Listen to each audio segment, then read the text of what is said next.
What is up, Hoof listeners? Are you ready for some football talk on the Hoof podcast on a Thursday night? We do have a game tonight. We're going to get to that in a little bit here, but as you'll notice, it's me, Anthony Romeo here, but Eric is off tonight, and filling in is my guy, Izzy. Thank you for joining me, Izzy. How you doing tonight? I'm doing well. I got home from work a little early, got me a little nap in. So, yeah, I'm refreshed and ready to go. Let's go. Gotta love it. Gotta love it, right? And we got football tonight, which is great. But first, we got to talk about we haven't had a chance, I haven't at least, to give my thoughts on this Miami game, which I happened to be at. I was there. I had excellent seats, 20-yard line. My uncle got us these seats through his work.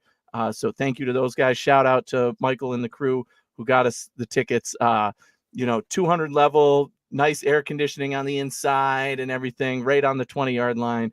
And we got to stomp a mud hole in a division rival. So, I mean, it was awesome from start to finish. And there was Bills fans everywhere, as there always is in Miami. But the Dolphins fans around me, man, they were struggling because their chant thing is, it's another Miami Dolphins first down. So every Buffalo Bills first down, you can imagine that my voice carries in a room. So, I'm there and I'm just screaming, it's another Buffalo Bills first down, suited up, of course. And so the Dolphins fan were quite sick of me by the end, but I was still singing goodbye to them as they were leaving after the third quarter there. Yeah, exactly. Yeah, it was so fun. Great game to be at. Much different than most expected, though, including myself. I did say my prediction was 34-20 with a garbage time touchdown by Miami. They didn't get the garbage time touchdown. The Bills missed a field goal. I was pretty darn close with that prediction. So, it was close to where I was, but not quite how I expected it to go down. So what were your thoughts? I don't know if you've had a chance to share anything of your experience of that game yet, but yeah, where were you at? I covered it on the Red Zone Report. I was here in the man cave watching the game. And yeah, it was wonderful. I tell you that much. I enjoyed myself thoroughly watching the game. My prediction was 31-20. Mm-hmm. And, just sitting here, I thought that the Dolphins were going to be able to, punch one in running the ball. I figured the running game would be how they were going to score, if they were going to score, or if, they recovered a fumble or took a kickoff back because they have so much speed. The kickoff return is really kind of in. And so, we watched, a guy from the Cardinals do it. And I'm like, that big bastard can run one all the way down the field untouched. Why can't, Tyreek Hill be back there, or Waddle or Berrios even? Berrios is pretty fast too. And they just didn't give him a chance. They just kicked it through the end zone every time. And I was like, oh, well, so much for that dynamic kickoff rule. Mm-hmm. Yeah, I was talking about that with the fans actually around me too. I'm like, I guarantee you the Bills don't let him return a thing because we got hosed on it last week. Like they're not doing anything, and they did. And Miami, I think there was one return by the Bills, right? That's it. Yeah, they pretty much did the same thing. So yeah, interesting. With the I don't think a lot of teams want to see that because the returners in the NFL are not like the XFL. Like we have there's actual NFL quality talent. Even guys who aren't offensive or defensive talent in the NFL, like where they can play offensive defense, they have specialists whose only job is to return kicks. Whereas in the XFL, you've got a guy who's playing wide receiver 2 for you, or CB3 for you, and he's out there doing it. So I don't see as many happening in the NFL, or if they start kicking within the bounds, they will start seeing it happen. They may have to adjust that rule next year and make it, you get it at 35 or something. Probably add 5 yards onto it. Like you want to. That would be interesting. What is the extent at which point teams are not willing to kick it into the end zone? I guess is the question, right? You kick it out of bounds, it goes to the 40. Obviously, teams are not happy with that usually. So that tends to indicate maybe the 35 would do it. But it definitely, when returners get a chance to return it, like you said, these are NFL guys. They can all go to the house. And now you only need to miss. You only need to find a seam, right? It's no longer a wave of guys coming into one spot. It's basically go straight ahead. And if you get past one guy, and if you get one good block and the kicker, that's it. That's it. There's the kicker behind him. Yeah. So unless your kicker is freaking Brian Mormon with the 90 speed and Madden, it's not happening. Like, you need somebody who's a sprinter and a kicker back there to really do something to chase somebody down. Yeah, I mean, it's going to be tough if we see. Yeah, like you said, it seems so far, just in general with the NFL, most teams are just kicking it through the end zone and saying, "Great, take it at the 30 because we don't want it to get worse than this." So, We'd rather play defense. yeah, right, exactly. Than have no chance at defense. So yeah. But yeah, so that, I mean, great game in Miami, obviously. The interesting part, I tweeted a couple of very interesting things during the game because I was just having fun at that point. But one of the things I said was very interesting strategy by the Miami Dolphins to take the ball out of Josh Allen's hand by giving the Bills such a big lead that Josh Allen could no longer throw the ball. So very limited stats from Josh Allen. He only got 1 touchdown. He had a 2-touchdown streak against Miami going all the way back. So they broke that streak, Miami. Good job. That's a check for you. But obviously, when your running back has 3 touchdowns, that's gonna do the job just fine as well. And Josh Allen's stats will be an afterthought in a game like that. And Bills fans, although I've seen some complaints of, "Whoa, why isn't this guy open? Why didn't that guy get reps? Why didn't Keon Coleman catch anything?" Well, because we were up big in the first quarter, and from there it was just run the ball, run the clock out, and let the game come to you. No need to try too hard, right? I mean, don't forget you got the defense taking the ball away, short fields. I mean, so yeah, it's not like when Josh did throw the ball that he had a whole lot of field to work with. He only had like 3 drives where they started, way back where the Dolphins scored 10 points. That's 2 kickoffs plus the half kickoff. And I forget, I think the Dolphins got the ball first, right? So. Like they only kicked the ball to the Bills 3 times, so we only had a long field 3 times. And on because one of the turnovers, on one of those, we marched all the way down the field basically, and then on the others we punted, sure, but the interceptions gave us such a short field that James Cook was just ready, willing, and able. Yeah, the game came to them, and that's all you can ask for in that situation. And we do have to give props to the defense because I've been preaching all along, all since forever now. Sean McDermott is still the head coach of this team. The defense is going to be good. You and I can be playing on this defense, and that defense is still going to be good enough to get it done. Now, that doesn't mean excellent. They're not going to shut out teams that have good offenses, but it does mean good enough to win games. And this was one of those examples, right? And one of the things I've also said about this team this year, even though the national media before that we've gone 2-0, was like, "Oh, they've lost everybody." It's like, no, this is some of the best depth we've ever had on defense. We got younger, we got better, we got guys who can come in and play because of the mistakes that were made last year, especially at a position like linebacker. And now we're seeing that come to fruition, right? Next man up, and the defense didn't skip a beat, right? Same thing with when Cam Lewis came in, defense didn't skip a beat. When your leader on defense goes down, holy crap, I was livid at the game. I'm like, oh my freaking God. One more guy goes down, and it's got to be the literal leader of the defense, the guy who's calling the plays and doing everything, like anybody but Terrell Bernard. I mean, come on now. No Milano, no Terrell Bernard. That's the heart of the defense right there. No Taron Johnson. The entire second level was gone. That is literally a number 1, 2, and 3 best players on the Buffalo defense. I don't care what anybody tells you. Those 3 guys, I would have said anytime, anywhere, Matt Milano, Terrell Bernard, and Taron Johnson are the core of the Buffalo defense.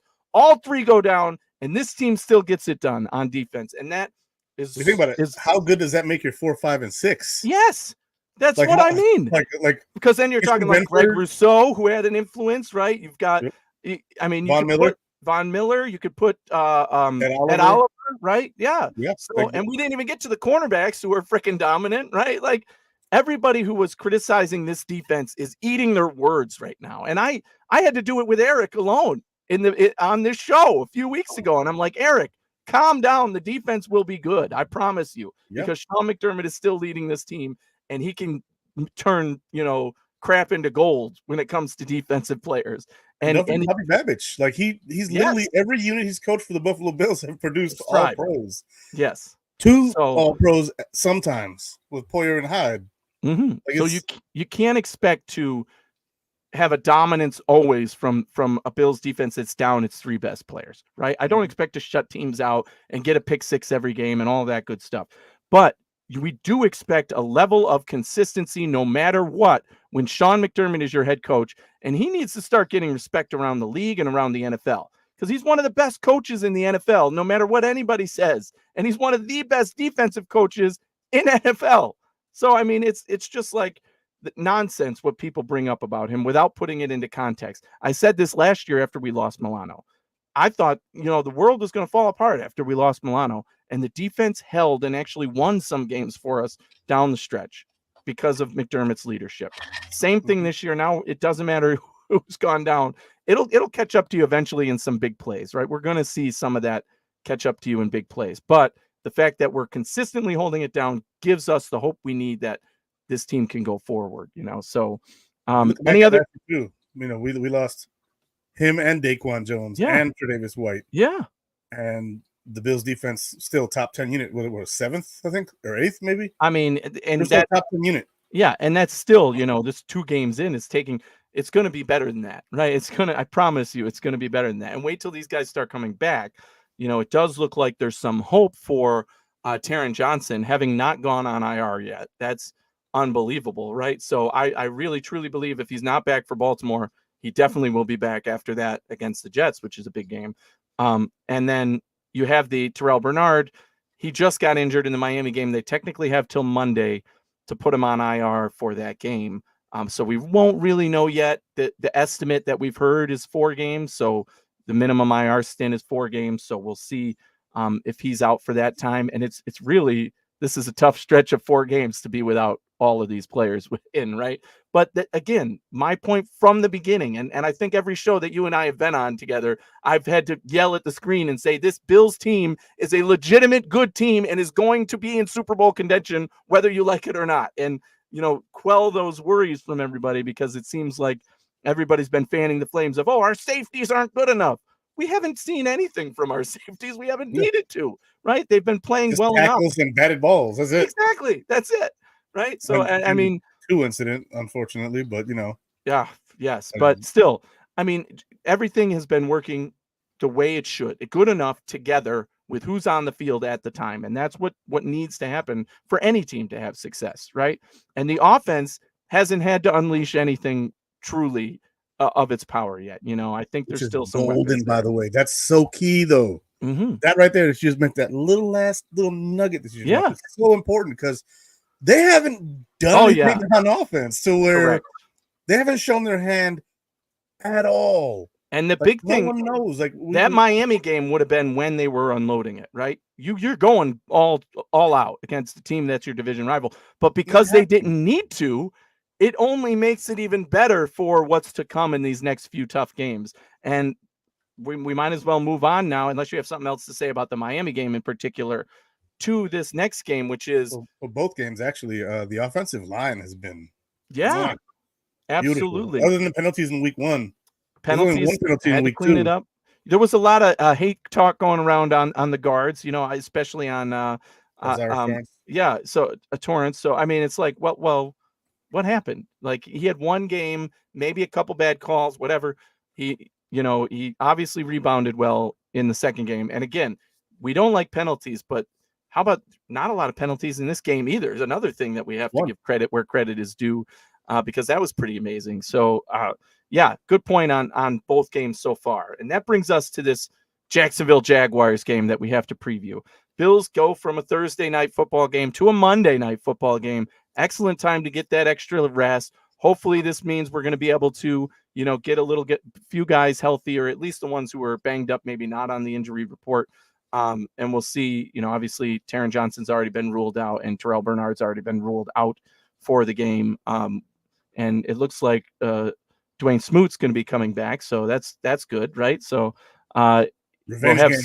Yeah, exactly. His former team, the Jaguars. So lots to go into there as well. He said in his interview this week that he was talking to the offense and talking to the defense and saying, like, yeah, here's what they do and here's his tempo and all that, just answering questions basically for both the coaches and players that were coming to him saying, hey, what about this or what about that? So again, another inside information. Who knows how much that actually affects, but just to know the guys, the personality of them on and off the field, that's helpful information to have for sure. So the Jaguars are an interesting team. I'm going to come right out and say it from the get-go. I did the schedule prediction, right? For we did in the Hoof, we did it way back when the schedule was released, and then I did it for Built in Buffalo with Lance and Dave just before the season started, right? And now I have to admit that this was my first loss on the schedule, right? And that was because this Jaguars team has given the Bills fits, and I hate it. And I hate Joshua Hines Allen. He's got our number, it seems, on defense. Like he's been able to get to Josh Allen. And just in general, I don't like this matchup. And it's almost exacerbated now because that team is 0-2. They're in desperation mode. They're willing to do whatever it takes because now they're like, we can't afford to go 0-3. The only benefit to me that is good, obviously, to start out with is that this game is in Buffalo. So the fans will be on our side, obviously, and we'll have that home field advantage. But there's a lot not to like about this matchup. Now, given that, having said that, I also said no matter what, I'm always going to come out with during the week and say, this is how the Bills are going to win, and this is why I'm predicting the Bills to win. Nobody should expect me to come out and be like, the Bills are going to lose this game. That's not going to happen because I trust that this team is better than their opponents, and I'm going to explain why. But I did predict that this could be the first loss on the Bills' schedule, and, you know, it could happen, but just let's start with your general thoughts, overviews. When you think of the Jacksonville Jaguars, what comes to mind and how are you feeling about this matchup? So I've got a couple of different things. First of all, yeah, we're at home, right? We're not in Jacksonville. We're not in London after they've been there for a couple of weeks. The Buffalo Bills are also have their cards hidden, right? We haven't seen what they're going to do. That's what we just talked about. We've seen what the Jaguars are going to do. They've been in 2 tight games. They've had to go all out to try and win those games. We know what they're going to do. We also have the inside information.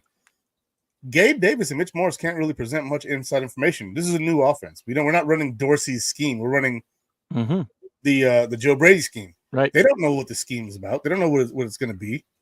They'd have to look back at Carolina and LSU tape to really get a feel for it. Plus, there's all new wide receivers other than Khalil Shakir. So what are they going to tell them? Like, hey, that Shakir guy, you're going to want to maybe double him. Otherwise, he's going to get 10 yards a pop on you. He's not going to, do much more than that unless you man him and he gets a bunch of yak on you.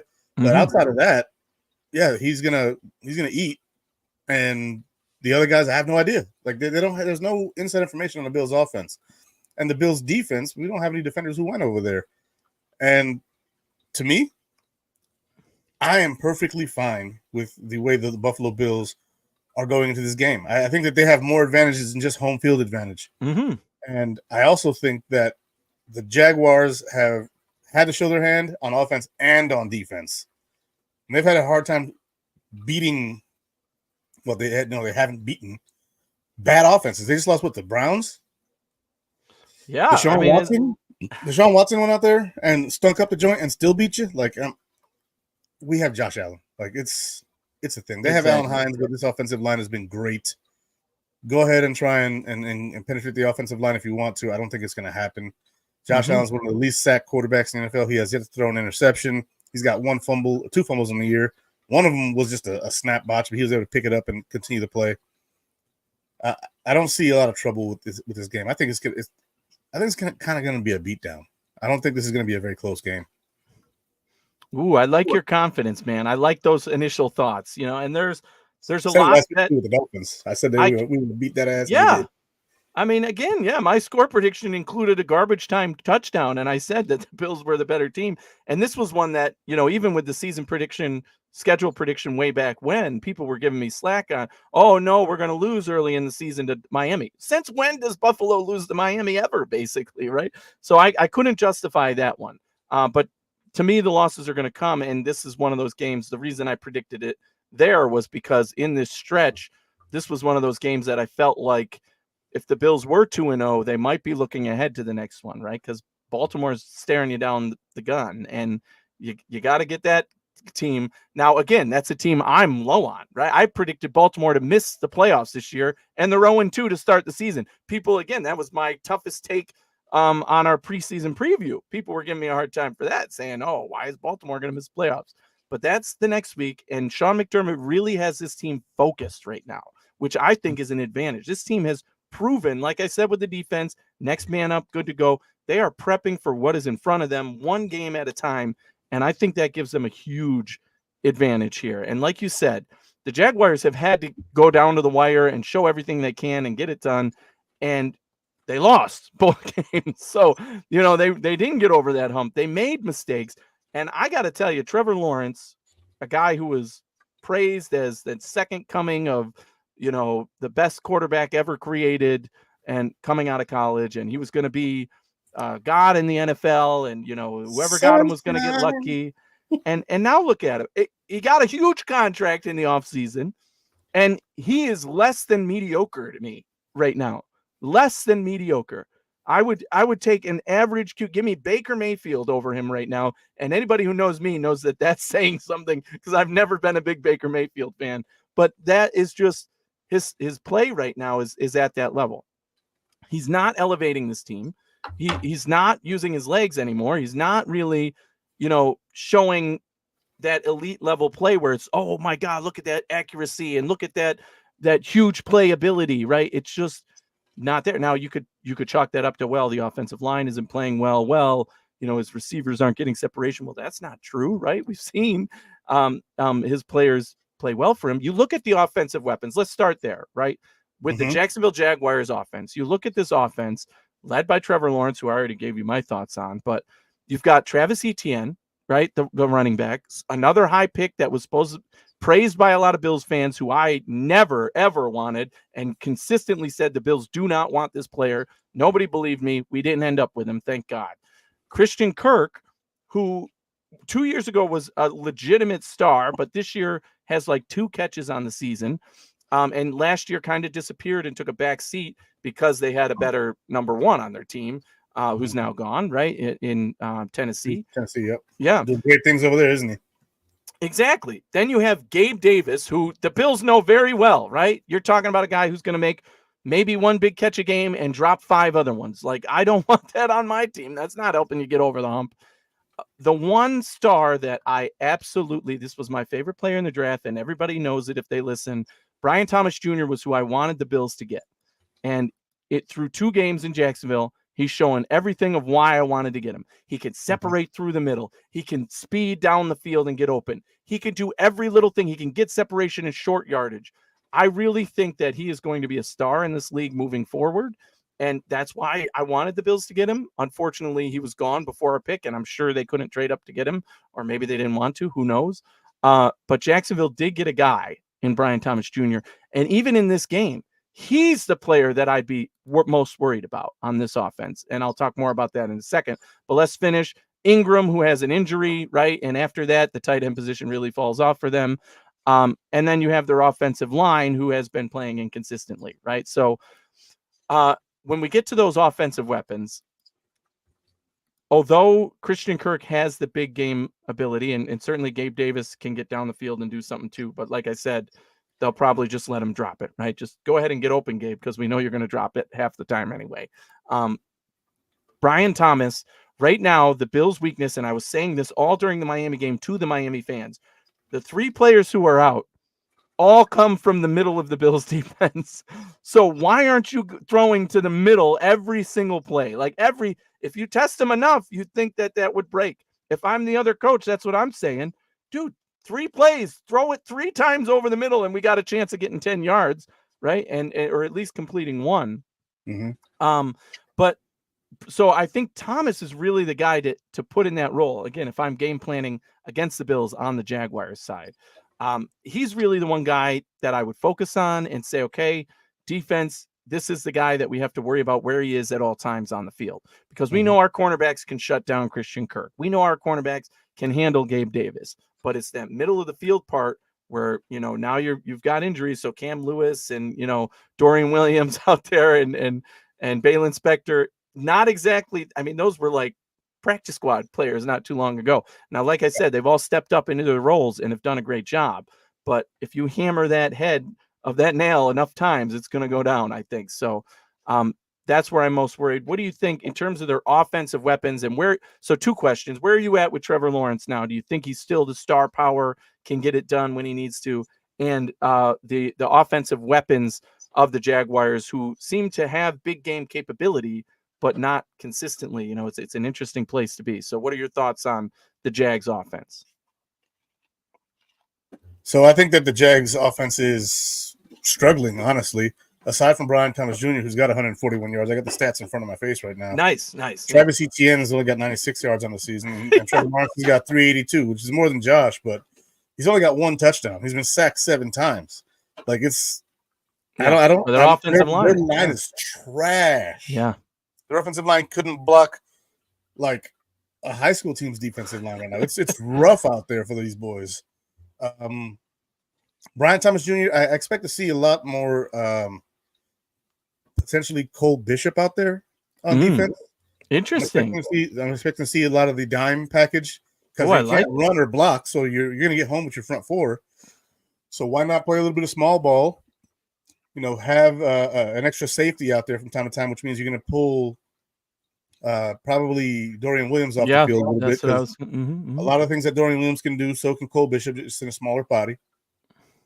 I expect to see him out there, and I'll see him doing some of that middle zone coverage. Yeah, at the linebacker level, and they take your chances. They don't really have much more of a chance, especially with Evan Ingram out, who's another guy who last year had a resurgence in his career and got paid. Now he's injured. Yeah. What are they going to do? This is why I don't think this game's going to be close, because they've got one offensive weapon that we really have to worry about, because their line can't hold up long enough for plays to develop. So they're going to have to use the quick game. And in using the quick game, it's going to be rough on them, because that's what the Dolphins do. And we just shut that down. And better, right? They're the best at it by far. And we shut that down. And then it brings in a good point. So when you're talking about that kind of defense, then you might have to worry about the role of a Travis Etienne, right? Because if he gets through that first level, if they're able to get a good block, then he's got 10 yards of running room basically for a first down. Now that is similar. We saw against Miami how they shut that down, right? I mean, A-Chain ended up with like 89 yards, I think, but it wasn't all put together on a nice drive. It was, okay, so they got 1 first down and then another, but then nothing after that. And then 1 first down, another, and then nothing, or 5 yards and 3 yards, but no first down, right? So it put them in good spots where you can give up some yardage in the run game without breaking and without looking like there's a big hole for the run game where you can just hand it off every time, right? And like you said, they could switch packages if it does become a problem, go a little bigger and stuff the line a little. But again, I have said that ETN is not somebody who scares me in that role of like, oh no, he could bust through the line and make a big play at any time. If he gets open and has open field, that scares me. But outside of that, I'm not really that concerned about it. But again, if you have a guy like Cole Bishop out there, taking away the running back or protecting the middle of the field, I don't see a lot of damage coming from ETN. I mean, again, 96 yards in 2 games. That's 46 or 47 yards a game, 48 yards a game. Yeah. So, I mean, I'm not impressed. I'm sorry. HN last week had 96 yards. 9 total. There was some receiving. No. He had 96 yards rushing and then 69 yards receiving. He had 7 receptions, 69 yards last week. Yeah. We let them beat us with their running back. This week, I don't see that happening. I see the Buffalo Bills playing the run with the faith in their secondary that there's only one true weapon out there that really can do any damage. Gabe Davis, if he can get behind our corners, which I don't see happening, I expect him to leave our corners on islands with Gabe Davis, Christian Kirk, and Brian Thomas all game. With a single high or 2 high safeties. And then you just focus on Travis Etienne. And once they realize they can't run and we have them on the ropes and they have to pass, that's when you switch back and you let the secondary eat them alive. I don't see a world where the Buffalo Bills should lose this game. Yeah. But we'll see. There's a chance. But I don't see I really like, here we are. We prelude this with a talk about how the offense is dynamic, and we haven't seen anything yet from the Bills. And you're coming out with a banger saying Cole Bishop's going to be an X factor. We're going to totally change the defense to confuse the Jaguars and match what they do on offense or try to do on offense. I really like that idea. I'm not sure that I believe that until I see it, but because Sean McDermott is traditionally a stickler to the two linebacker set, right? Like we're going 2 and 4, right? Like that's it. You can't that's how they roll. But It if is, but they they need more speed, I think, in this game for the lower yeah, level of the offense. They're it not gonna makes like with the sense. Dolphins, you needed it on the outsides and you play 2 deep safeties. In this game, that's not going to be as necessary because they don't have Tyreek Hill and Waddle on the outside Mm-hmm. to stuff. They got Christian Kirk and Gabe Davis out there, and then Brian Thomas, he moves around, so one of those guys will always be Sure. in flux. Mm-hmm. But Brian Thomas, to me, is not the quality receiver that a Tyreek Hill is. He's still a rookie. Yeah, like He's no, I mean he's not. When I he may said he be in was the the threat future. on this team, I mean He's in a terms threat, of yeah, his absolutely. play, he But can do it all on the field. We know that, but he's a rookie. So I don't like, think the route running's there yet. I and think that he's Sean going to take time. McDermott shuts the rookies down always, right? So I mean, it's definitely something that I'm looking forward to. But he's the one guy I'm looking at on the field. ETN, Mhm. I like your plan of basically shutting him down, right? He'll get his carries. He's going to get maybe 60 yards, but there's going to be nothing there. There's no there to me for ETN. Mhm. And you know, if he gets in the end zone, it'll be whatever, you know, a lucky, you know, they had it down at the 2 and he fell forward enough to get it in or something. But I think the one thing to avoid is penalties, right? On defense. I mean, obviously we had a clean game last week, but what I don't want to see is, you know, big time pass interference because they're not going to be afraid to beam it down the field. And then rushing the passer, they're like you said, that offensive line is Swiss cheese that opens you up to be vulnerable to penalties of like, you know, roughing the passer or something hitting the quarterback wise. What I do predict though, our top 2 corners have been playing so well, right? One of those guys, Benford and Douglas, one of them gets their first interception of the year this year and it is going to get Oh, on the Benford already board. got his. Benford Huh? got one last week. No, did he? Because Yeah, 2, two, Benford two, did have two. one. There was Yeah, 3. You're Benford. right. 2 He went threw it to right at Benford, remember? And it was like, yeah, what? that's right. Yeah, that one was wide open. That was really bad. That was funny at the game too.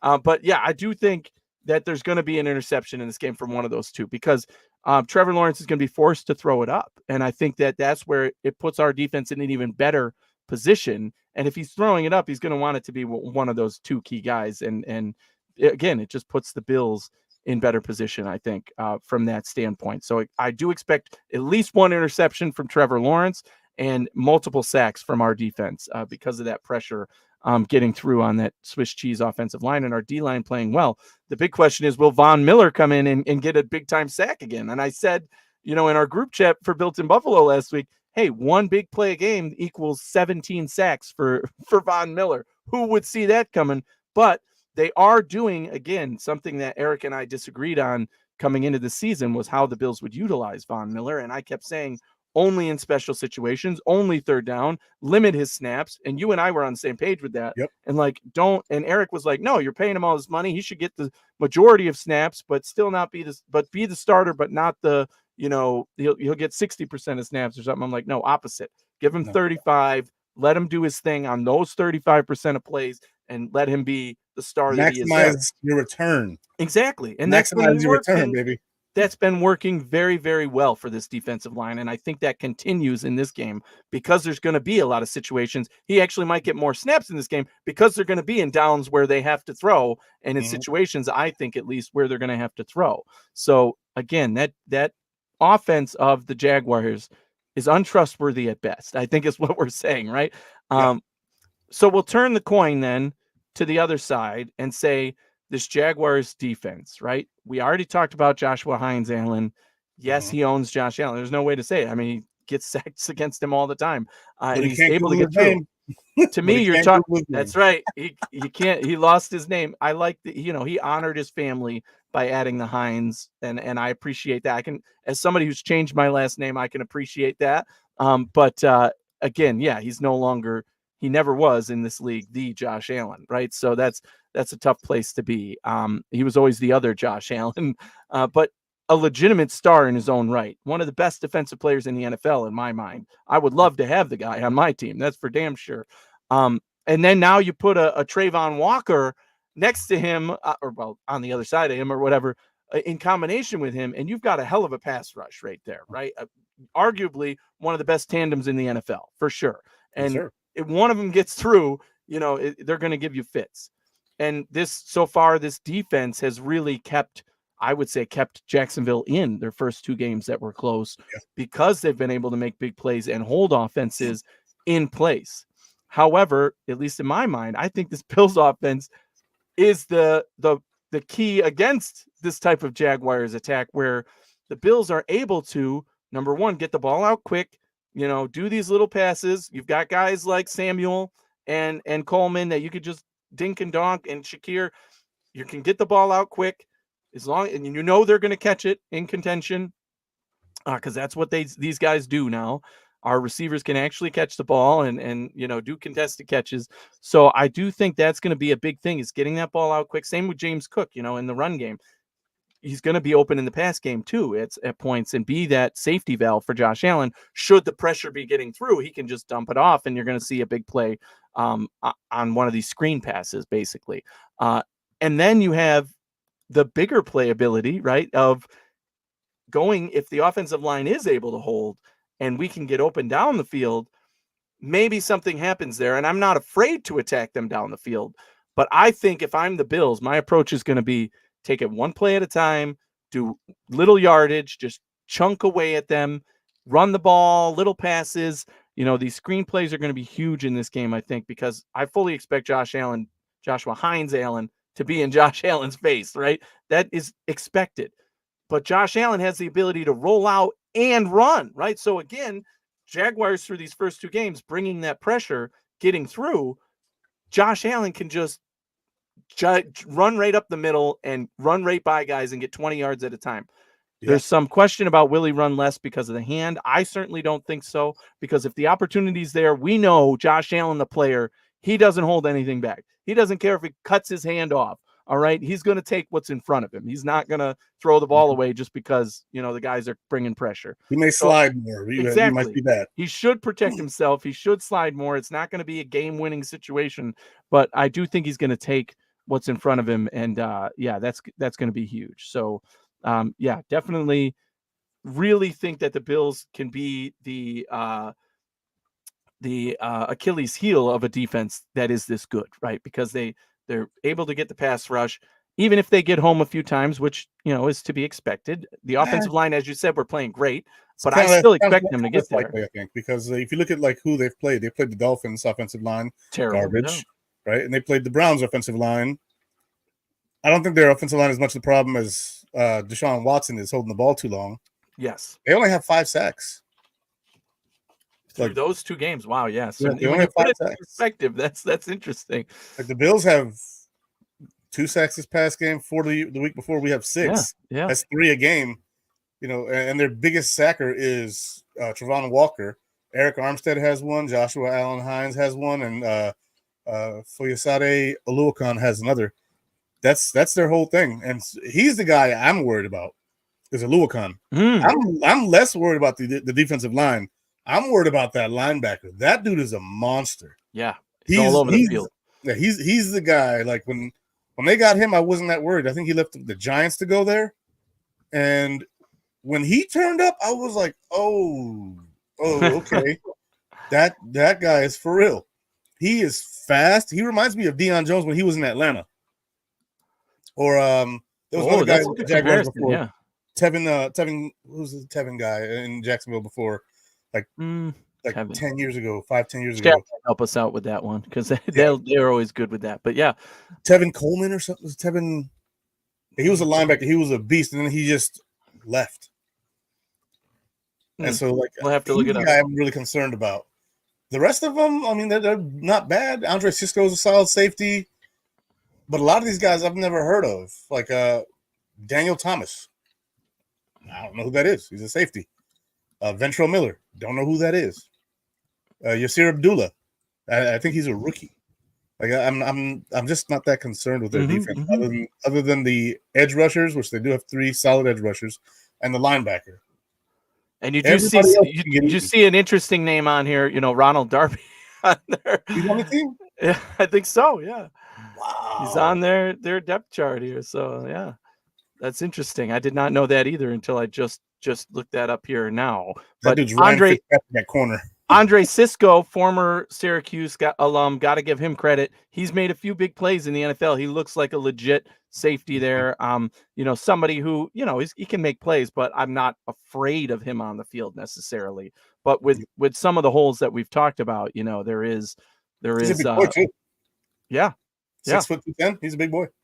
Oh yeah. Yeah. He's legit at the position. So can make a play there. Other name, Chad Muma, right? Definitely a name that people will recognize for sure. There's names on this defense Wyoming, that right? stand out. Yeah, right. So when you talk about, so I talked about the small game, and I've preached that all off season with the guys we've brought in. It's more about control the clock, score on your drives, get done your job, right? That's how I feel about it. 8-minute drives. Think of 8 instead of this quick game of bomb it down the field, Josh Allen get touchdowns. It's going to be 8-minute drives leading to touchdowns one way or another, rushing or passing. But that's what this offense is going to be about. Spares your defense too. Unleashing the beast a little bit. I think this could be the Curtis Samuel game now, because he's nursing that toe right through the first 2 games. I've heard a lot of crap from people because I talked up Samuel a lot in this offseason. And now I think, with the toe, I'm like, listen, give him a game or 2. He's had this long rest now. He's coming in. And like I said, with that pass game, quick passes, that's going to be the guy you want to get the ball in a game like this. And he's going to get separation. He's fast.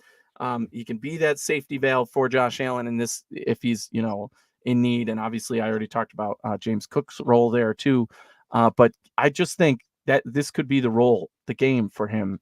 And he could even rush the ball, right? We'll see him touch the ball a little bit. So I'm hoping he comes back more to what his role is going to be in this offense, to what we talked about earlier. We haven't really seen much of this offense, what this offense wants to do, before potentially the Bills taking a lead big enough where it goes back to run conservative, rightfully so. I mean, I'm not knocking that. What the move was against the Dolphins after we had a huge lead was the right thing to do. I think that would be the right script to follow. But so let's get down to it then. Offensively, what do you think?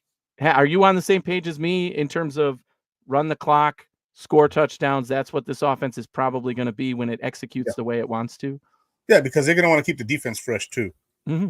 If you can slow it down on offense, you're not wearing yourself out on offense. Right? You're wearing their defense down. You're making them stay out on the field. You're making them cover ground. Mm-hmm. And then your defense is to go out there and do what they're supposed to do. The Bills have all the leverage to dictate this game. They should be dictating this game. Exactly. So I'm with you 100% on that. So, score prediction. Do you want to go first, or do you want me to go first? You go first. So I already said, yes, I predicted in the season thing that this would be the first loss, but I'm never going to basically pick the Bills to lose in a week where I'm telling you everything why this team is playing well and why they are so good. I think the Bills get 4 touchdowns in this game. Ooh. They control the ball each quarter. They take the big chunk of time. They let the Jaguars shoot themselves in the foot with turnovers, an interception, a big one, probably a fumble recovery somewhere. And, they just win the game through that alone, right? Their defense is going to hold. The offense is going to be the key point of control, I think. And this is a home game, right? So it's that crowd's going to be in our favor as well.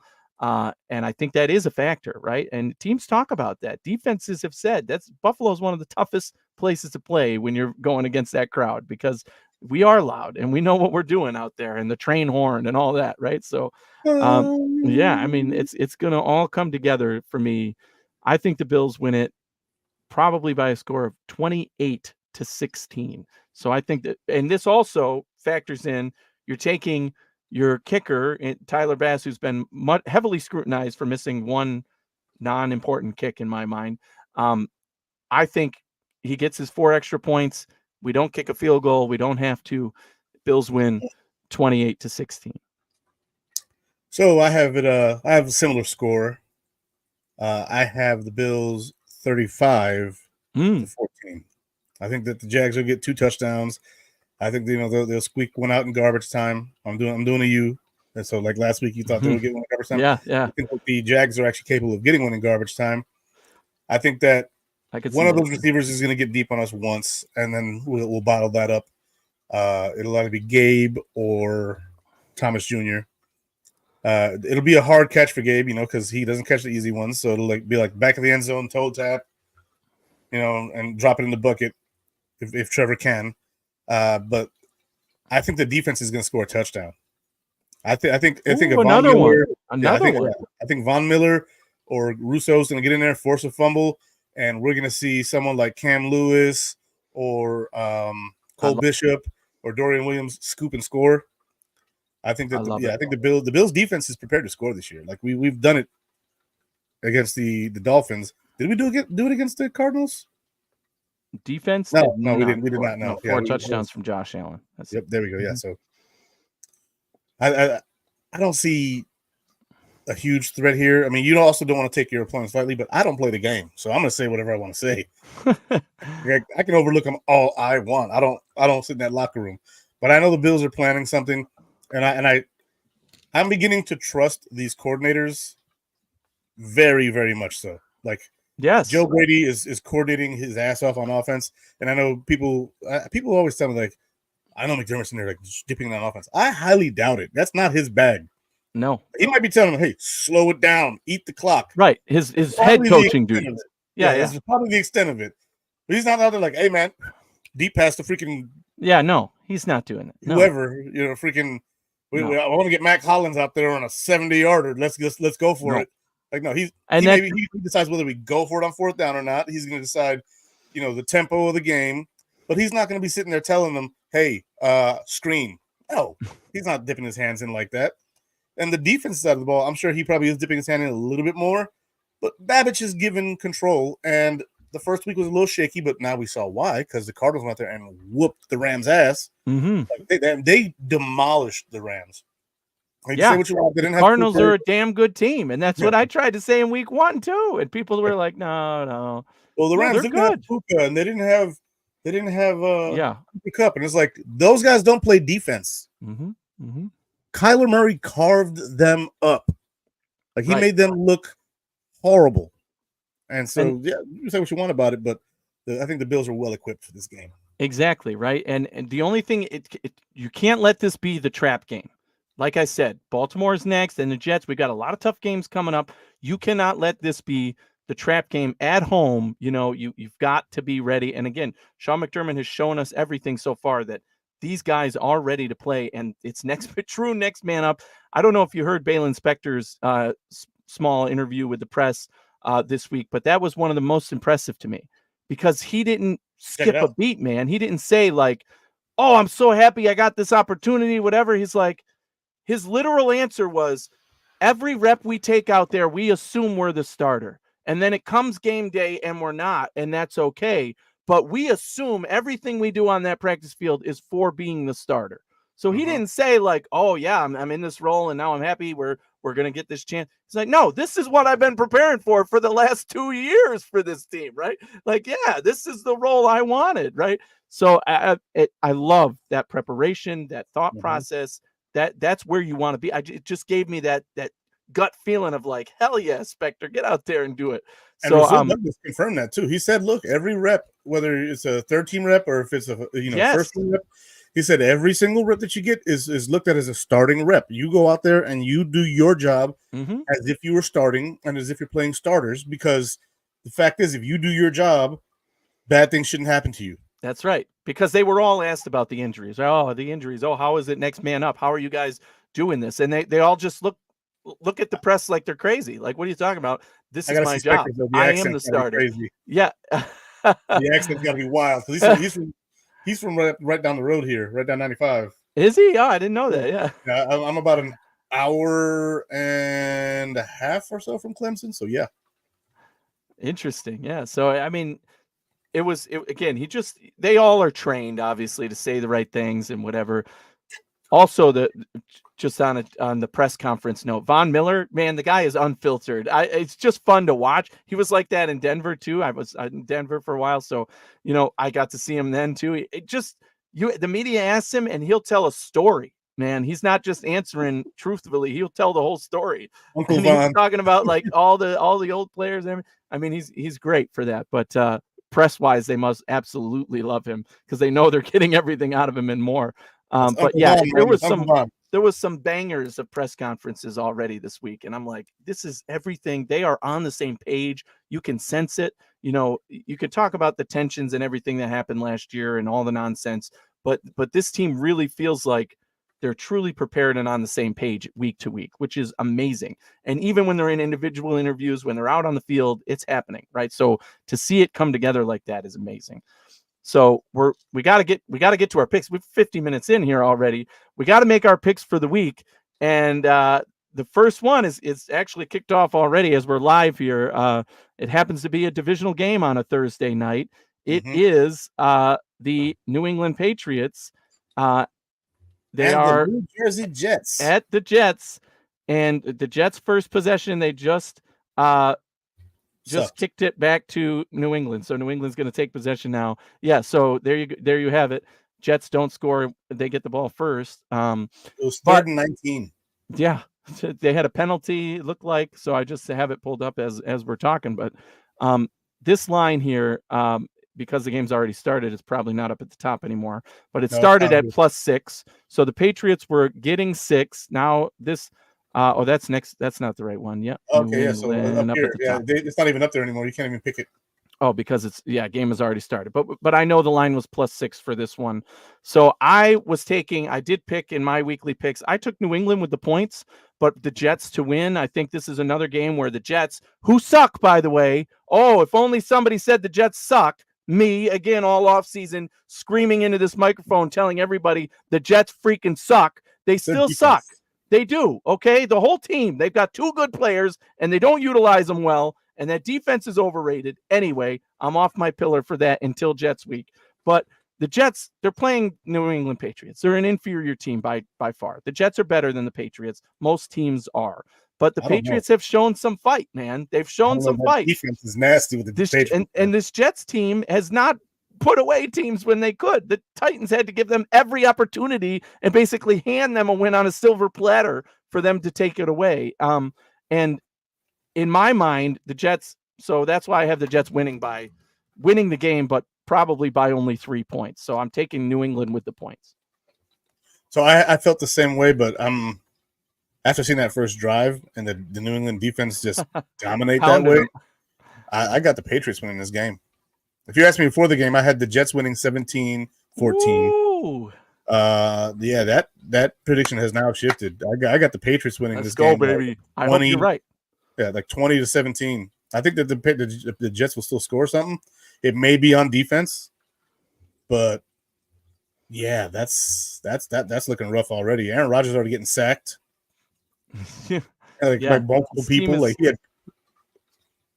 Yeah. So I mean, I'm loving where this team is showing, because they are who I thought they were. Okay, all these hype about they're going to win the division. They weren't even as good as the Dolphins, let alone the Bills, and that's just nonsense talk that the media wanted to speak into existence, but wasn't happening. And I've said that from the very beginning and continue to preach that and believe that.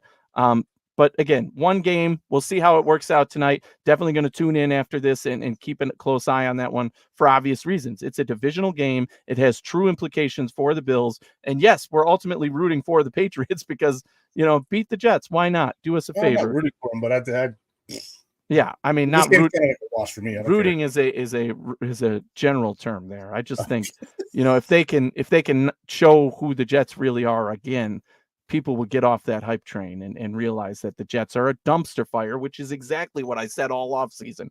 But anyway, moving on. So let's go to our next pick for this one. You have them a little or different order, but we'll go here. So Denver Broncos +6.5 at the Bucks. The Bucks, man, what a start for them. And looking like, Baker being Baker and being able to make some big plays. Huge win for them last Sunday.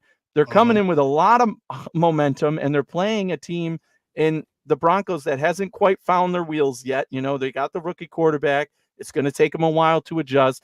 I think this one heavily favors the Bucks, so I'm taking the Bucks -6.5. I think they win by probably 10 points. I like their defense and offense, and that energy carries over to this game, I think.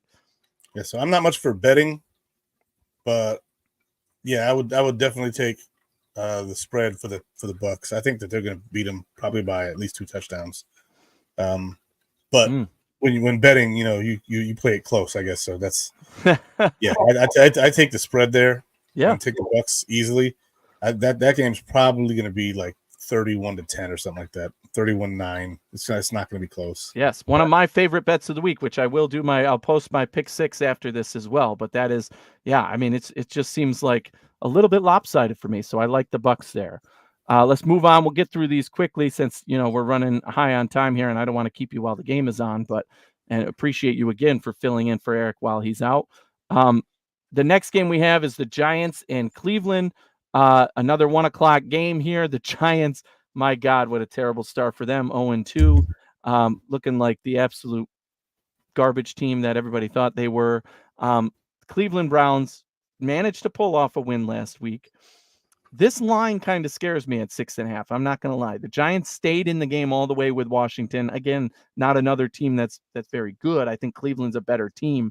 But the Giants, I think they still have pieces to get it done. You saw the pieces coming together there. And to me, this feels like a trap type of scenario. So I'm taking the Giants with the points plus 6.5, but I think Cleveland wins the game ultimately, probably by 4 points at least. So I take the under on this one. Yeah, I take the under on this one, and I got the Giants winning this game. The Giants didn't look good. The Giants didn't look good last week, but Daniel Jones threw 2 touchdowns, no interceptions, and the defense really let him down. Mm-hmm. I think that this week with Deshaun Watson back there playing as bad as he's playing, I got the Giants winning this game. Their opportunity to capitalize on, right? I think the Giants win this game. Dable's safe for another week, but they are the type of team I've said where they're going to just win a game out of nowhere when everybody writes them off. And this very much feels like that first opportunity now at 0-2. In Washington, I feel like the line was pretty close, and it was a close game all the way down the wire. Here, they're a very heavy underdog, and they could even win this game. So I like the Giants there. I'm glad we're on the same page. You're taking the Giants. You don't have to fill them in. We could just do them as we go. That's good. Yeah, why not? Right? At the end, we can put the $10 in there and see what $10 gets you for all of that. for that parlay. That would be amazing. All right, fun. So now for our next game, another 1:00 game here. The Eagles coming off a very heartbreaking Monday Night Football loss to my NFC Championship team, the Falcons. So the Eagles now have to go on the road against the Saints, who are one of the hottest teams in football. In my mind, the biggest surprise in football right now, the New Orleans Saints. Most picked them to finish terrible in their division even. And here they come out and score 40-plus points in 2 back-to-back games against the Dallas defense. Man, what a start for them. But to me, I think this is more of a rebound game for the Eagles. Probably still going to be without A.J. Brown, which could hurt them. If A.J. Brown is back, I think the Eagles win comfortably. Without A.J. Brown, which it's looking close, I'm still picking the Eagles to win this game. So the fact that they're getting points favors my prediction. So I'll take the Eagles to beat a very hot Saints team. Nope. I got the Saints. Yeah, the Eagles haven't. There is argument to say the Eagles are still the Eagles of last year, right? Where they can't get it done when it counts. I'm not impressed. Mm-hmm. That Saints team, that defense is playing red hot.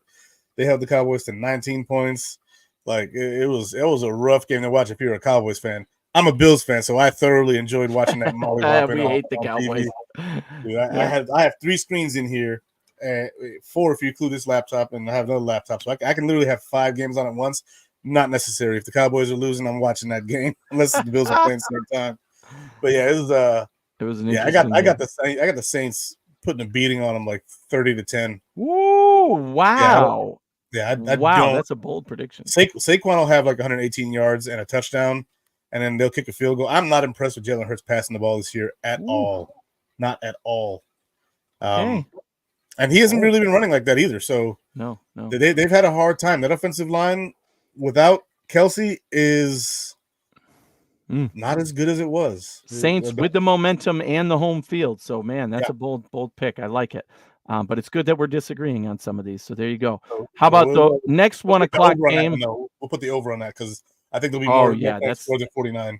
Yes, I agree there. Definitely taking the over on that game. The Chargers and the Saints, the Chargers and the Steelers. I'm still on the Saints from the last pick. Here's another game where the team 2-0, right? The Chargers and the Steelers coming out hot to start the season. Maybe, right now, both in playoff contention, which many did not have either of these teams there. So one of these teams is going to be pretty darn good to start the season. So I really think that the Steelers' defense is obviously legit. I'm still questioning everything they do on offense, but I also have the opposite questions about the Chargers. Their offense, although they've been scoring points and finding a way in their run game, especially, I think this is where they hit the wall against this Steelers defense. So give me the Steelers at home to win this one, I think by at least 3 points. Ooh, at least 3. Okay. So I'm taking the Steelers minus 1.5. Yeah. Jeez, it's in Pittsburgh. The Chargers got to go across the country. That's always tough. I can't chalk this one up to coaching because I'd say they actually, the Chargers were staying on the East Coast. They did not go back to LA for this. Interesting strategy there by the coach. Maybe they said that during the Chargers game this week. I happened to be watching when they mentioned that that Harbaugh was keeping them on the East Coast, and he told them to bring board games. So I don't know what strategy caught me. Yeah. So yeah. Oh, over under 36-36. Wow. So it's one of those games. I think it's under. I really do. I think this is more like a 16-10 type game. Yeah, I Chargers stayed on the East Coast, so they don't have that problem. I'd say coaching on those teams is dead even. Freaking Mike Tomlin could take a team full of high school kids and get them to the playoffs. I really All he needs is one dude that's really, really good, like TJ Watt, and they could make it work with nobody. So that's tough. But the Chargers are doing that too now with Harbaugh. Yeah. I'm gonna go with the Chargers just because the quarterback. I like it.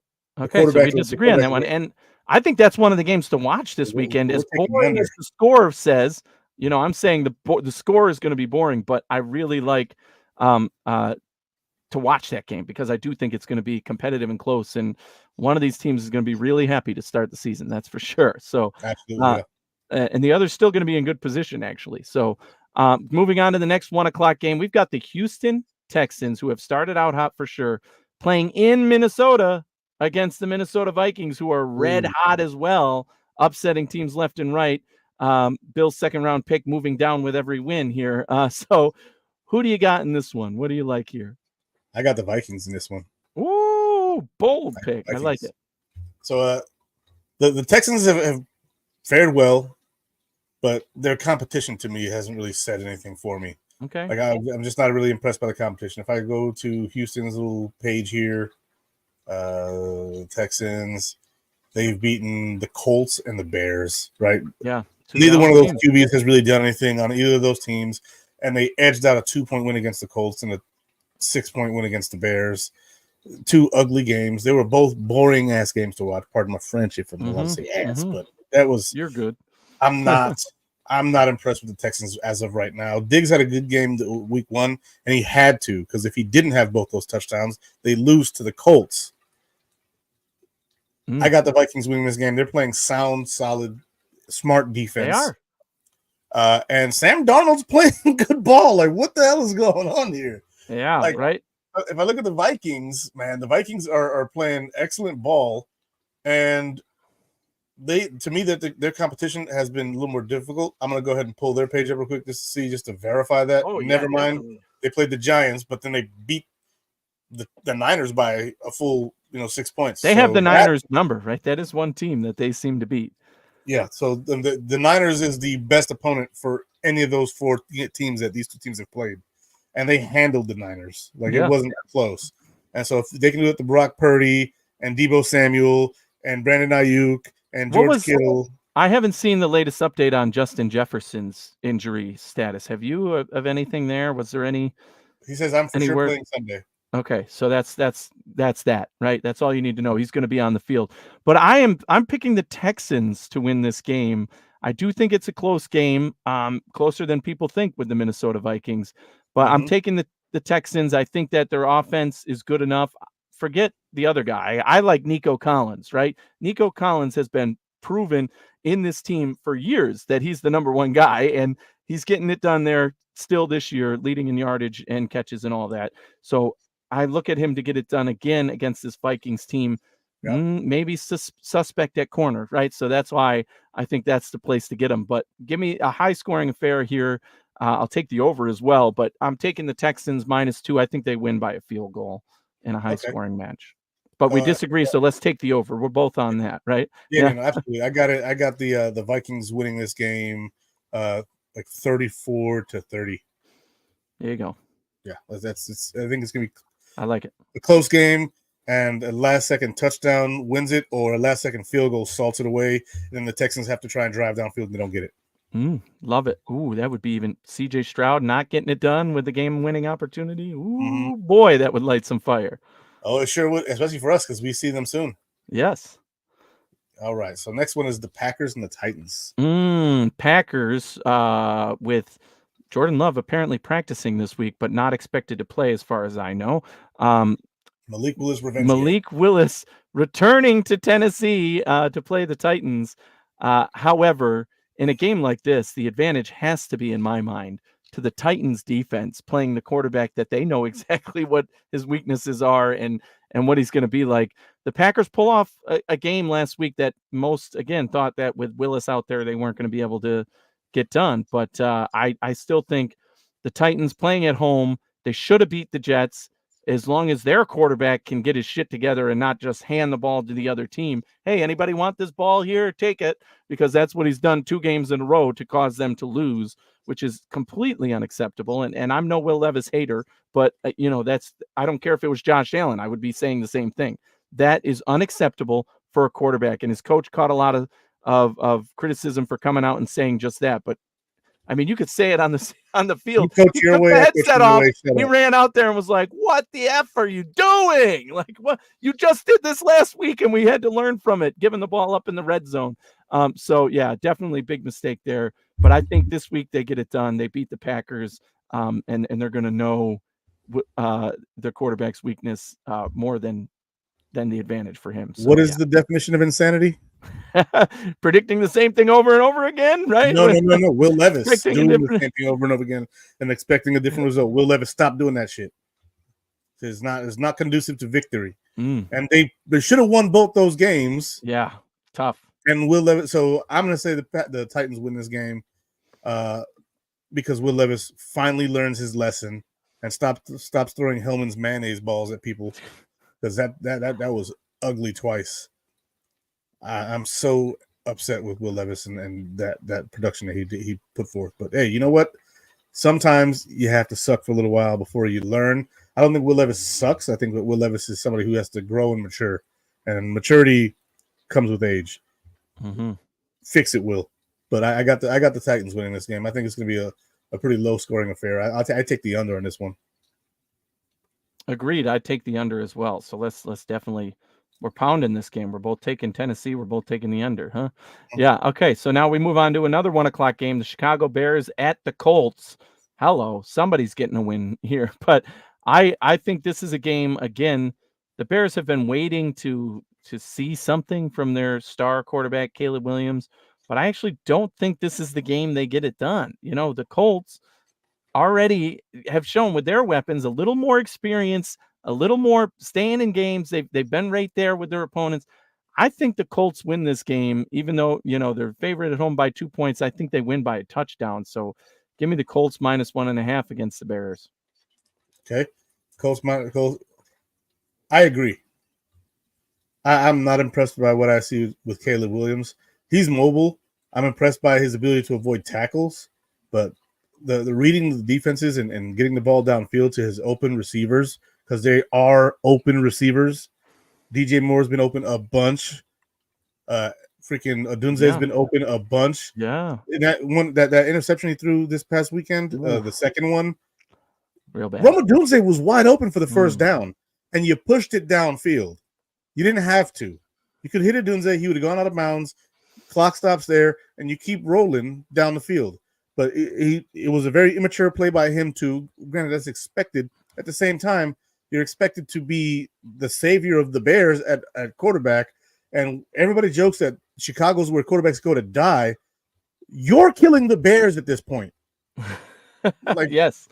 No one killed the Bears but the Bears, and that's exactly what's happening. I mean, the offensive line is suspect, but that's still, he's got to get it done. And you got your guy wide open. Like you hit Odunze wide He's open. still Like, a rookie, right? That's what people have to realize, I think, right? Everybody thought he was going to come in, light the world on fire. And certainly, even I predicted them to be at least mediocre because he's got tons of weapons around him, as you've talked about, like guys being open. He just hasn't been able to find them. But yeah, so we're both on Indy here. What do you think? We're putting the I take the under on this one too. But really, I I'm think leaning over. Let's take Indy. Put that on the parlay here, right since here. we're doing a insane parlay. Yeah, Indy -1.5. We'll put on the Yeah, parlay. that's one I would take. But I think that there's going to be less than 43 points in this game. I think it's going to be like 17-13. Interesting. I like Indy's offense, so I think it could be closer than that. But let's. The Bears defense though is nasty. They're true, but I don't know. So okay, all right, let's go into the 4 o'clock slate now. We're getting into the later games now. There's a few more games at 4 o'clock. No more of this every game's at 1 and 2 games at 4 o'clock nonsense that they did the first 2 weeks. But the Panthers Do we have going to? on the road against the Raiders. The Panthers, worst team in football, definitely. The chaos, the nonsense. They bench Bryce Young, which is probably the right move, but terrible look for the franchise in favor of checks notes Andy Dalton. Like, oh my God, what year is it? Because Andy Dalton is starting for the Carolina Panthers. And, against the Raiders here, who have been a hot team coming out a little bit. I'm taking the Raiders -5. I don't think Andy Dalton changes the tone of this Panthers momentum. Maybe it is. Maybe it does for one game carry in and they're able to show something, but I still think the Raiders win by a touchdown. I agree. The Raiders win by a touchdown, so I'm hammering that. I think Andy Dalton does change things because he can actually read a defense and throw the ball.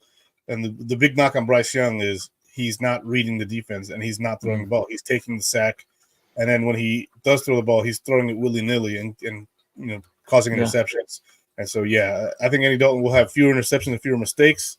But it won't be enough because the Raiders just beat the Ravens in Baltimore. Mm-hmm. And now they get to go home and sleep in their own beds and then have the worst team in the NFL show up at their door. Mm-hmm. That's like a gift. It's like a 135-pound nerd soaking wet going to the fullback on the football team's door and saying, "Hey, want to step outside?" It's a bad idea. It's a bad idea. I took Taekwondo this past week. I'll take my chances. Let's go, little man. Like, I'm sorry. That's a good. I can't with your analogies, man. I still love the green turtle shell. That's what that makes. I love the green turtle shell for Torian Williams. That's so good. Anyway, going on to the next game, 4:05. We've got the Dolphins fresh off Tua's quarterback injury, which we didn't even discuss, but shouldn't be the talking point for the Bills. It sucks. Nobody likes the injury, but the Dolphins now have to go on the road and play Seattle, who has a ton of weapons. I love this Seattle team. I would pick Seattle to win this game, even if Tua was there, but without Tua, seems like more of a shoe-in for me, a little more comfortable. I don't trust Skylar Thompson to do much with this offense, even though he's got all the weapons. So give me Seattle -4.5. Yeah, I'm hammering that. I don't think this game is gonna be close. It's gonna be like 31-10. Like it's like again. Like they're gonna get they're oh my God, they're about to get their shit pushed in. It's about to be rough. Yeah. Like, sorry, Dolphins fans. No, I'm not, because I hate the Dolphins. It sucks for you, but a divisional loss is a good loss for the Bills. So bye. That'll put the Seahawks at 3-0. Yeah. So I picked them to make the playoffs, man. I knew they were a good team. I love their offense. I love to win the division, though. That's what that's about. Right? Real big. Yeah. Like that's a shift in the NFC. If the Seahawks win that division, that means the Niners aren't the 2 seed or the 1 seed. Yeah, that means they got to go on the road. Expected Niners to be a shoe-in for the 1 seed, and now it's not looking like that right now. It's a long season, but you never know. Yeah. Now going in, speaking of those Niners, 4:25 game here, Niners at Rams.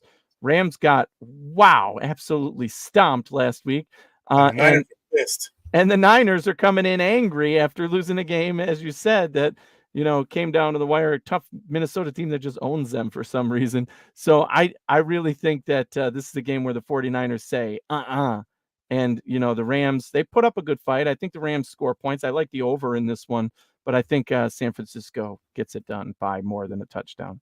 So if Cooper Kupp plays, the Rams will score points, but if not? Absolutely not. I think Cup's expected to be out. Yeah. So yeah. And so Nakua, he's on IR. Yeah, IR. So yeah. So who you throwing to, Stafford? I'm sorry. This is a wasted year of Matthew Stafford's career, potentially his last year of his career, and it's a wasted year. Yeah. You know, like he's been in the league, what, 13 years, 14 years now? Tough. It's a shame that this is how he has to go out if this is his final year. Or, you know, if he decides, like, you know, I'm not going out like that. That's some BS. Go give me some receivers and you know, let's have some guys who can fill in from behind those guys. But yeah, that's hurtful. But I got the Niners winning that game easily. That's going to be a blowout. 6.5 is not enough. I've not been high on the Rams defense this year either, just because they seem. I didn't know what their game plan was coming in. You lose Aaron Donald, you trade away your best player on defense, your captain. I mean, I don't get it. But yeah, so big opportunity for the 49ers there, and I don't think they disappoint. So moving on then to the next one, 425 game, Detroit Lions -3 at Arizona. You know, again, the Cardinals coming out strong. Upset special. Showing that they're there. They dominate the Rams, even though that's usually a tightly contested matchup. Now they get the Lions at home. The Arizona Cardinals got to be feeling good about themselves. But Detroit, after a very tough loss last week, I think they rebound. They're that type of team. They're not going to sit down and take punch after punch. I like Detroit -3 in this game. I actually think they could kind of, you know, control the game the way the Bills did against Arizona. Maybe not quite as tight as the Bills did against defensively, shutting down those wide receivers. But I do think they can score and rebound in a way where we saw a bad game from Jared Goff, but we know that that's Jared Goff's game, right? One game he'll have 400 yards and 4 touchdowns. Next game he'll have 300 yards, no touchdowns, and 3 interceptions, right? So, yeah, I just think that this is another game where Goff rebounds, that offense rebounds. You're still getting the production from the running backs there. So I like Detroit against Arizona, but I think this one definitely hits the over, even though it's the highest one of the week at 51.5. I like that over. I think I take the over on that one too. I wanted to say upset special. I did say upset special, but I think that the Lions are going to win that game. I think it'll be, you know, 4 points, 5 points, maybe. It's gonna be like one of those weird scoring games where teams are doing things out of desperation to get every single point that they possibly can.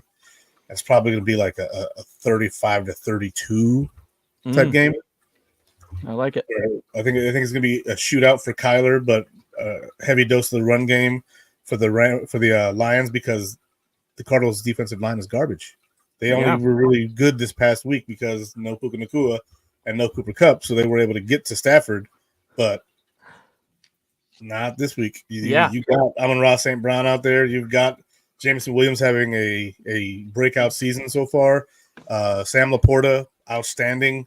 Both their running backs, David Montgomery. Woo! Fantasy team, let's go, baby.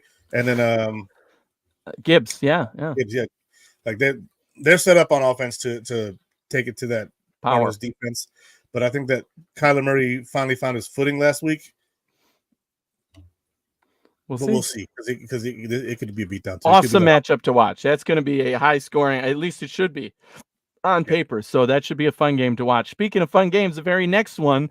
Wow, did this game take a turn quickly, right? You have the 0-2 Baltimore Ravens going against the 1-1 Dallas Cowboys, who have a big win in their first week and have a biggest loss in the NFL so far in their second week. So this is a game where it's like, man, they're both coming in just disappointed. Cannot be sadder. You know, who's going to be the bigger disappointment in this one is basically the game, what it comes down to. And you got to remember, for me, this game is in Dallas. Baltimore is going on the road. That is huge. I give Dallas the advantage there. They always play well at home. That defense shows up at home. I think Baltimore is at a disadvantage. So, yeah, right. Not last week, but I do think that Baltimore is at a disadvantage having to go on the road, especially under pressure the way they are now. They've played 2 pretty good games, but pretty good isn't good enough when your opponent is going 100% and you're only at 90, right? So 90% didn't get it done the first 2 weeks. I don't think it does this week either. I'm taking Dallas at home. They're getting 1 point. It's basically a pick 'em here, but I'll take Dallas to win the game in a pretty high scoring game. So I'll take the over as well. You want to take the over or the point? Let's give the point to Dallas because that's basically a pick 'em. So I'll take that. Yeah, I like that too. I think I don't like that because I don't like Dallas, but I also the Yeah. Ravens get competition in the AFC, and I want the teams that are going to benefit the Buffalo Bills the most. I want those wins to be what it is. So the Cowboys, they just got their whole face just mushed, Yeah. and the Ravens just lost to the Raiders at home. I How don't know what you're doing on the road in Dallas if you get your shit pushed in by the Raiders at home. So I'm taking the Cowboys. Yeah, Yeah, and I think the Dallas defense really matches up well with what Baltimore tries to do at least and vice versa, right? The Dallas Mike offense, Parsons, yeah, Lamar it's gonna Jackson. they're gonna be in there. Yeah, it's we'll see. We'll see. I'm praying for the health of Lamar Jackson because Micah Parsons is a man on fire, Yes. and Lamar Jackson is not exactly the best guy at finding his targets down the field. So yeah, there's that. Exactly. We'll see. Couple more games to pick here. We'll fly through them here. Kansas City, another good game. The night game on Sunday.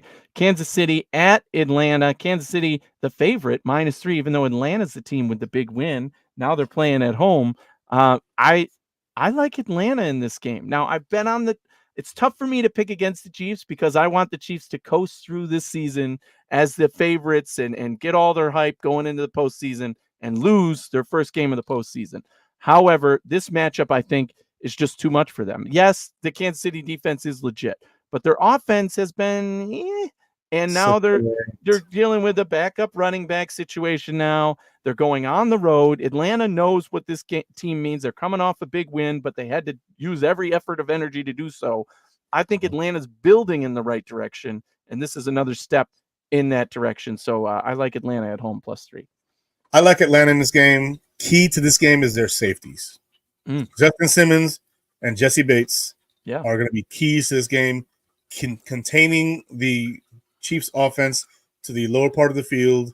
They probably have the best safety tandem in the NFL right now when it comes to talent at safety with Jesse Bates and Justin Simmons, and them starting to get their groove together, keeping Worthy and keeping Rice and Rico Hardman and Juju at the cornerback / linebacker level.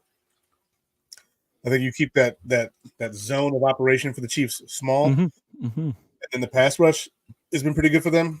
I think the Falcons are going to win that game as well. I think that they're just the way they're built, like it. That they're built to beat the Chiefs. Both picking, even though they didn't mean to build that team to beat the Chiefs, they're just built in a way that beats the Chiefs.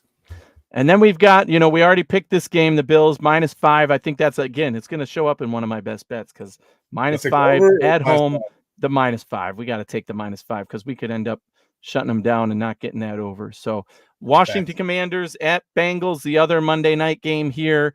Yes, there's 2 Monday night games. The Bills, remember, start at 7:30, so tune in at the right time. It's not the 8:15 game. That's the Washington Commanders at the Cincinnati Bengals. Bengals, a touchdown favorite at home. I like Cincy here. I think that Joe Burrow gets it done. Washington, an inferior team. This is a good game for the Bengals to start getting on track the way they want to be. It's that simple for me, with or without T. Higgins. I think Chase gets a little more momentum coming in this one. So the Washington Commanders cornerbacks are garbage. So, yeah, I really like the Bengals in this one. Let's see what our parlay shows, huh? $10 pays out. $10, 15 pick parlay pays $159,856.37. Let's go, baby.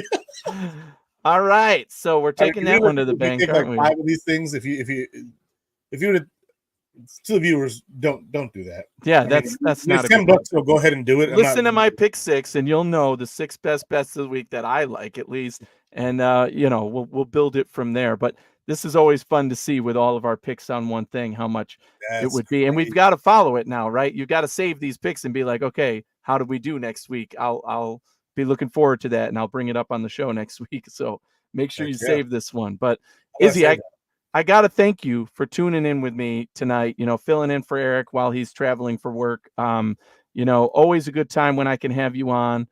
Trust that you're going to give good info, good feedback. And like I said, being on the same network and built in Buffalo and getting to do our thing, always good to have you, man. So tell the people where they can find you. So I'm here with Built in Buffalo, just like my man Anthony here. But my show is on Sundays at 7 p.m. Unless there's a game on Sunday, then I do post-game show with our co-founder Akeem Richens, Yeah. aka Rich, aka Hugh. But I also bounce around, as you see. If somebody needs a man to jump on the show, Always I'm willing. usually the first one to say I will if I can, and that's just how it goes. This week I was suggested for it though because I did not see the ask, and then my man Dave, the other co-founder, said, "I bet Izzy can do it," and I was like, "Yeah, I probably can do it as long as I get home on time. I don't care." And so here I am. Well, appreciate it again, Izzy. And yeah, lots of good football this weekend. I enjoy Sunday, actually, not having to worry about the Bills game. I get to relax. I get to pull up Red Zone. I get to watch the game I want to watch, focus on it. The second slate, it's a nice, relaxing Sunday of football. Looking forward to that again before the Monday, wait all day before the game and wearing my suit on for work. It's game day. I wear the suit, man. It's coming on Monday to work with me. And the coworkers enjoy that. So, we'll have to do that. And again, thank you all for tuning in with us. You got our analysis, you got our picks for the week. I'll be posting my pick six shortly as well. So stay on top of that. We've been doing pretty good now this week, rebounding from a 2-4 start in week one. So stick with us and tune in always on Thursday nights for the Hoof.